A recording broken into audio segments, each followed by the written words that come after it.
Lisbon stood beside the lower Tagus estuary, where Atlantic maritime routes connected Portugal with Europe, Africa, and Brazil. The city's western position gave Lisbon strategic value within imperial trade systems operating across 18th-century Portuguese territories.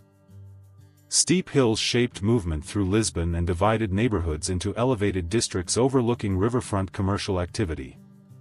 Before 1755, narrow medieval streets crowded the central districts between Alfama, Baixa, Rocio, and the commercial waterfront. Lisbon functioned as Portugal's political center and housed institutions directing administration across a widely dispersed overseas empire. King José I ruled Portugal after ascending the throne in 1750 during an era of administrative centralization. Government authority concentrated around royal institutions and ministers who managed diplomacy, taxation, commerce, and imperial affairs. Trade with colonial Brazil contributed enormous wealth through gold and diamonds entering Portuguese financial networks. Economic dependence on overseas commerce linked Lisbon's prosperity directly to Atlantic shipping and imperial administrative stability. Merchants, artisans, laborers, clergy, and aristocrats occupied sharply different positions within Lisbon's urban social structure.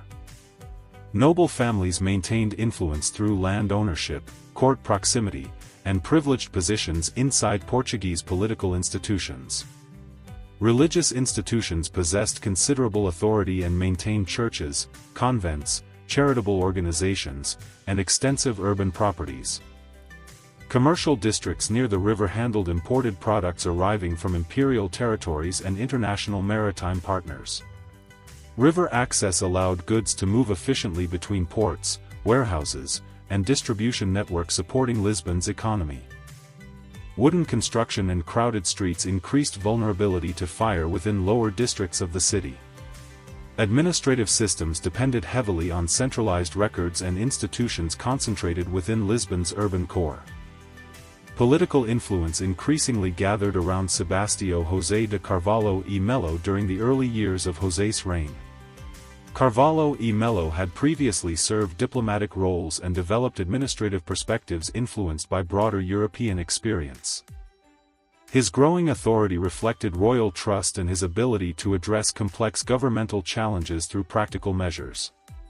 Social divisions shaped daily life across Lisbon and reinforced distinctions between elite households and poorer residents. Large religious celebrations and church attendance formed important rhythms within the city's social calendar and public life. All Saints' Day held major significance and brought large numbers of worshippers into churches during annual observances.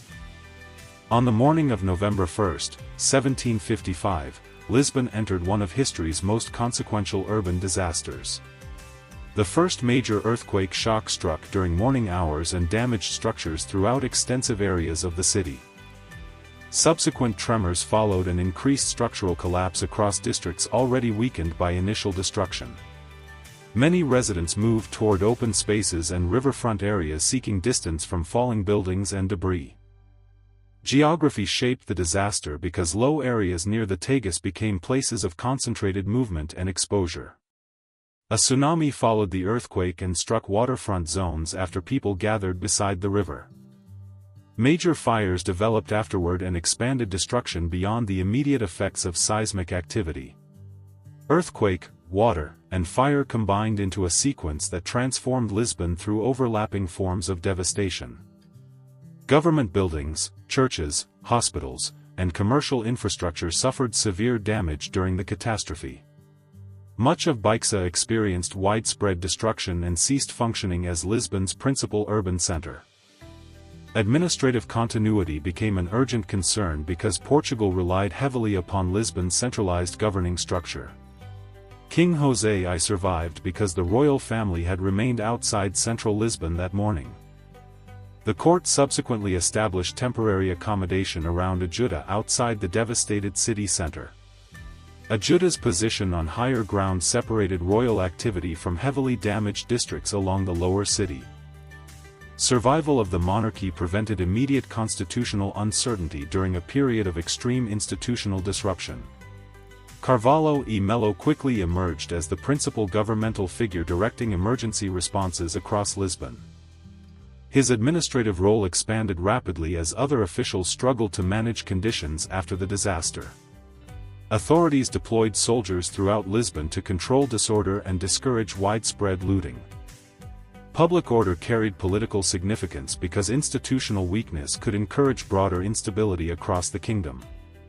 The army prevented large numbers of healthy residents from leaving the city during emergency operations. Labor became essential because clearing debris required organized effort across heavily damaged districts and transportation routes. Bodies required rapid removal because disease concerns accompanied fears of epidemic conditions after the disaster. Authorities organized unconventional burial measures that departed from established religious expectations. The crisis created opportunities for administrative consolidation around individuals capable of directing effective responses. Political authority increasingly shifted toward Carvalho e Melo as emergency measures expanded government reach. The disaster became more than a natural event because it altered existing structures of power within Portugal. Economic disruption spread immediately because commercial facilities and warehouses suffered extensive physical destruction. Trade interruptions affected revenue streams connected to maritime commerce and imperial administrative systems. Restoring circulation networks became economically necessary for maintaining trade relationships and government revenue collection. Urban reconstruction required decisions concerning whether Lisbon should preserve or fundamentally replace earlier layouts. Chief Engineer Manuel de Maia presented reconstruction proposals soon after the earthquake. His plans included alternatives ranging from rebuilding traditional districts to redesigning the city on different principles. Authorities selected an ambitious approach involving systematic redesign rather than simple restoration. Military engineers including Eugenio dos Santos participated significantly in reconstruction planning processes.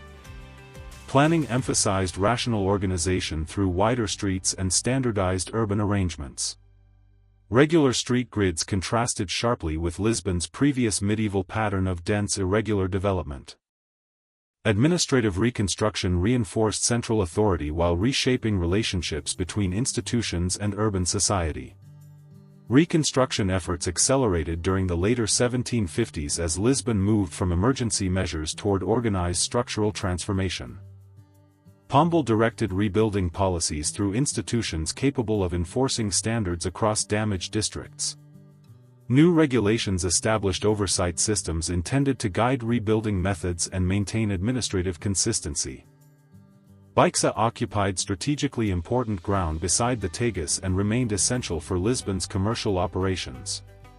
Reconstruction planners introduced broad streets designed to improve circulation and reduce severe congestion problems.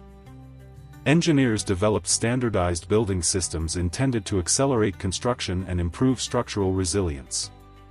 Pombaline buildings incorporated timber frameworks designed to increase resistance during future seismic disturbances. Earthquake resistance clearly became an unprecedented consideration within Lisbon's reconstruction planning process. Architectural standardization also produced economic consequences by reducing complexity and improving construction efficiency. Uniform building practices enabled authorities to regulate urban development with greater consistency and administrative control. Commercial activity slowly returned as transportation networks and port functions resumed practical operations. Atlantic commerce remained vital because Portuguese finances still relied heavily upon imperial economic connections. Social consequences unfolded unevenly because recovery conditions differed significantly across population groups. Elite households possessed greater resources for adaptation than laborers facing displacement and economic uncertainty. During the 1760s, Pombal expanded reforms reaching beyond urban reconstruction and emergency administration.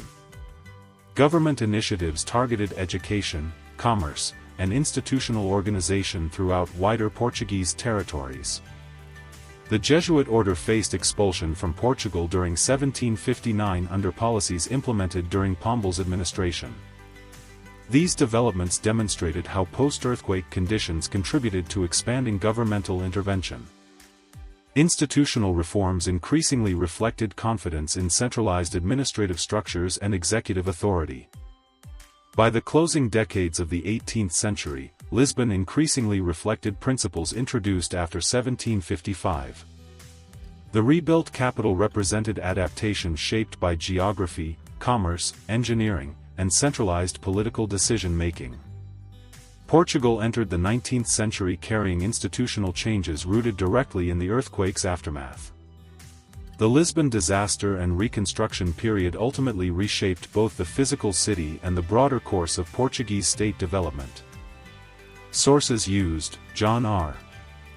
Mullen, The Reconstruction of Lisbon Following the Earthquake of 1755. Kenneth Maxwell, Pombal, Paradox of the Enlightenment. 1755 Lisbon Earthquake Historical Records and Reconstruction Summaries. UNESCO documentation regarding Pombaline Lisbon and 18th century urban redevelopment.